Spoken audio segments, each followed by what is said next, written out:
Hi. Today we're talking about alchemy. Yes, that ancient practice people often associate with turning lead into gold, and how it has deep, surprising connections to inner energy work. And get this, the real philosopher's stone, it has been inside us all along.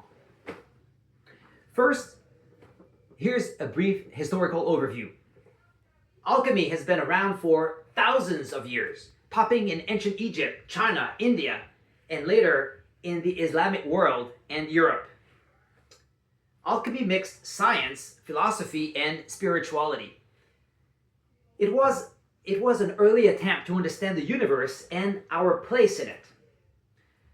Alchemists were like the first chemists, but also seekers of wisdom. They studied nature, elements, and transformation outside and inside themselves. I know when you hear alchemy, you probably picture old bearded guys in smoky labs trying to make gold, right? That did happen, sure, but real alchemists, especially in traditions like Taoist alchemy or even Western Hermetic schools, weren't just obsessed with gold in the literal sense. They were after transformation, not just of materials, but of the self. And here's where it gets juicy for us energy nerds. As I said, alchemy wasn't just external, it was internal, especially in Taoist alchemy. There's this entire practice of refining your internal energy or qi through specific stages. They called it internal alchemy. You basically transmute your raw life force into something more refined, more spiritual, more powerful. Sounds familiar? It's a lot like the energy practices we've been talking about on this channel, like yoga, qigong, tantra, or even those of some Western mystery schools. So at its core, alchemy was about purifying the dense parts of ourselves, the lead, into something light, radiant, and immortal, the gold. And that brings us to the philosopher's stone. Most people think it was this magical rock that could grant eternal life. But here's the twist. Many mystics and esoteric teachers believe the stone was never a literal object. It was a metaphor for enlightenment, for divine consciousness, for awakening, the awakening of your inner energy body. Think about it. What if the stone is the spark of awareness inside you? The part of you that's always been untouched, eternal, powerful. And the more you work with your energy, your breath, your attention, your inner stillness, the more you activate that stone.